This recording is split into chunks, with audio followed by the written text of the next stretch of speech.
आपसे विहार करके मैं बड़ी संतुष्ट भी हो गई हूँ। इससे अब मेरे मन में तत्व की खोज करता है। हे हर, ये जीव संसार से कैसे पार हो सकता है? मैया कहती है, ये जो जीव है संसार से कैसे पार हो सकता है?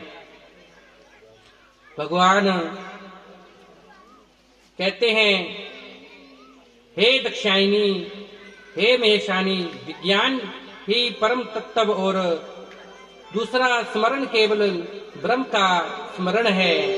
भक्ति विज्ञान की माता है और भक्ति का विरोध कभी भी नहीं, भक्ति का विरोध कभी भी नहीं, विज्ञान नहीं पा सकता। मैं उसी भक्ति के अधीन हूँ। भक्ति के 9 अंग को मैं कहता हूँ। भोलेनाथ जी भक्ति के 9 अंगों, भक्ति के 9 अंगों को कहते हैं श्रवण, कीर्तन, स्मरण, सेवन, दस्या, भाव और अर्चना, वंदना, संख्या और आत्म संपरण।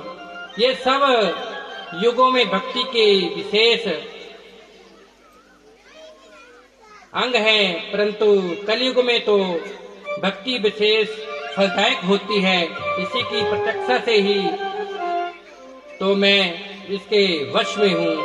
मेरे प्रभु भोलेनाथ जी कहते हैं, इतिहास भक्तों का महत्व और वर्ण धर्म सहित राजधर्म, पुत्र और स्त्री धर्म आदि वेद शास्त्र और ज्योतिष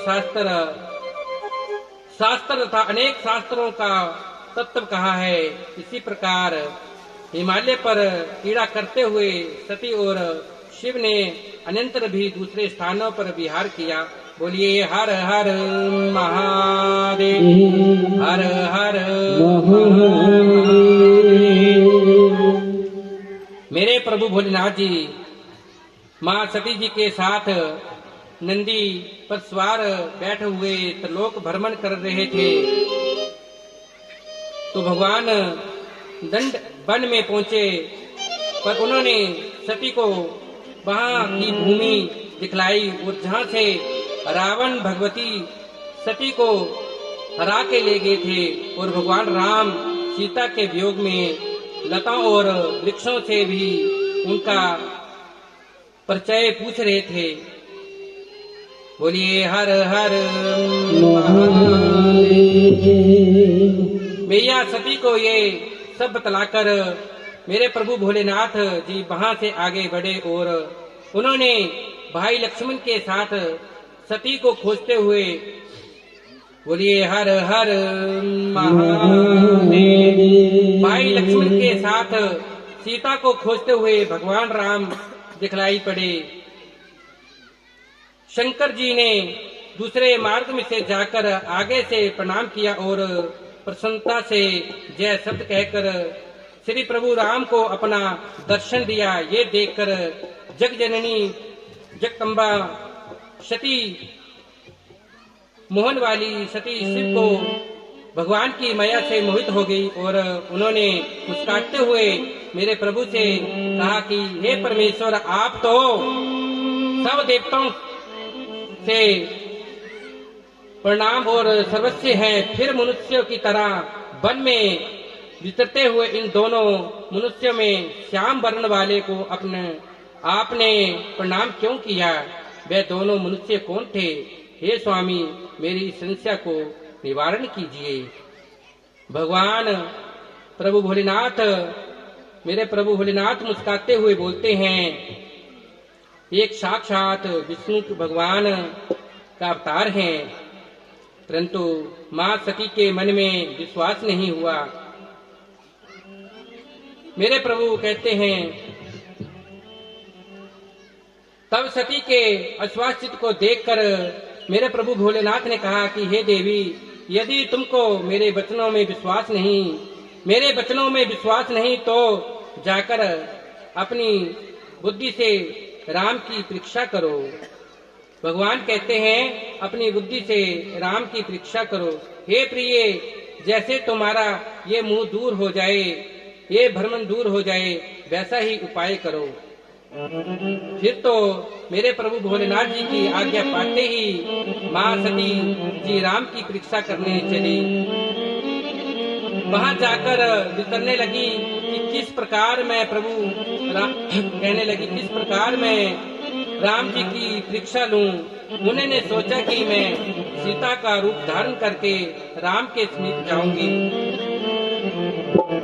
सीता का रूप धारण करके परीक्षा के लिए राम के पास गई। माँ सती को सीता के रूप में देखकर शिव का नाम जपते हुए श्री राम जी ने, प्रभु राम जी ने ये रहस्य जानते हुए उन्हें प्रणाम करके मुस्कुराते हुए कहा, हे माते, इस समय भोलेनाथ जी कहाँ हैं? राम जी कहते हैं, माते, इस समय भोलेनाथ जी कहाँ हैं? फिर तो राम के इन वचनों को सुनकर माँ सती चकित हो गई और उन्होंने भोलेनाथ जी के वचनों का स्मरण करके बड़ी लज्जा आई। राम को साक्षात विष्णु समझा, चरणों का ध्यान करने लगी। हे राम, मैंने तुम्हारी प्रभुता देख ली है। हे राम, मैंने तुम्हारी प्रभुता देख ली है, परंतु आप मुझे ये बतलाइए कि शिव जी ने आपको प्रणाम क्यों किया है? इसकी मुझे शंका है। आप सत्य सत्य बतलाकर मेरे संदेह को दूर कीजिए। सती के वचन सुनकर राम के नेत्र हर्ष पुलकित हो गए। उन्होंने हृदय में अपने स्वामी प्रभु भोलेनाथ का स्मरण किया। उनके हृदय में और प्रेम उत्पन्न हो गया। बोलिए हर हर हर हर हर हर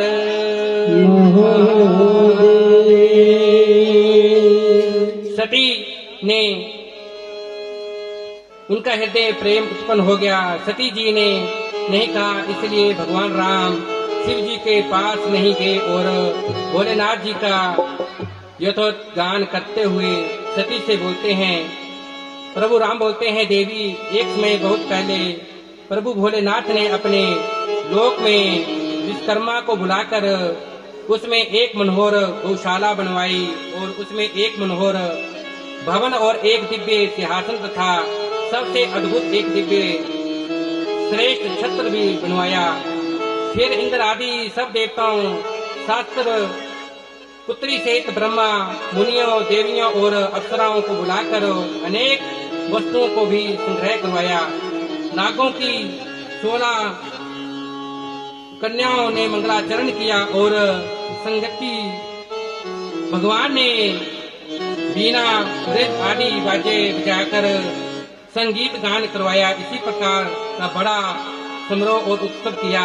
राज्य अभिषेक की सारी सामग्री एकत्र हुई और तीर्थों के जल से भरे हुए 5 घड़े मंगवाए तथा दिव्य सामग्री भी अपने गणों से मंगवाकर फिर बड़े घोर शब्द वाला शंख बजाकर प्रसन्न से वैकुंठवासी भगवान नारायण को बुलाकर फिर एक उत्तम मुहूर्त देखकर भक्ति से पूर्ण भोलेनाथ ने विष्णु भगवान जी को उस श्रेष्ठ सिंहासन पर बिठाया, बहुत से अलंकार पहनाए और हर हर महादेव चरण करके उनके सिर पर मुकुट उनका अभिषेक किया।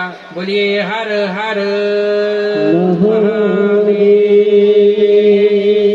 बोलिए शंकर भगवान की हर हर हर हर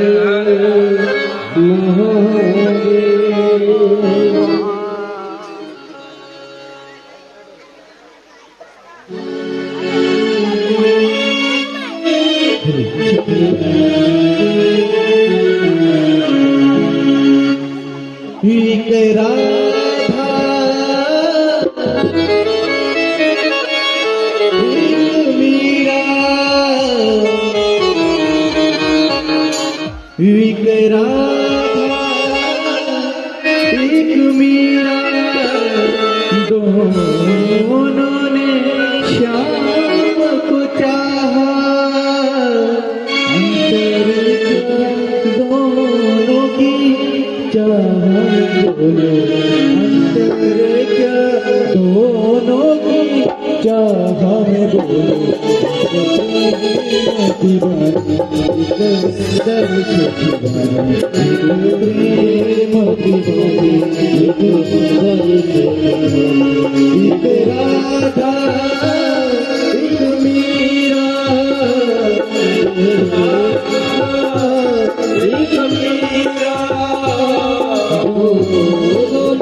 मेरा मन में पाया हो बैठी गोविंद मेरा दर्श दिखाया एक मुरली एक पायल एक मुरली एक पायल एक पगली एक घायल एक पगली एक घायल क्या दोनों की नींद में बोलो क्या दोनों की नींद में बोलो एक मूर्ख दुहानी एक मूर्ख दुहानी एक राधा एक मीरा एक राधा एक मीरा एक राधा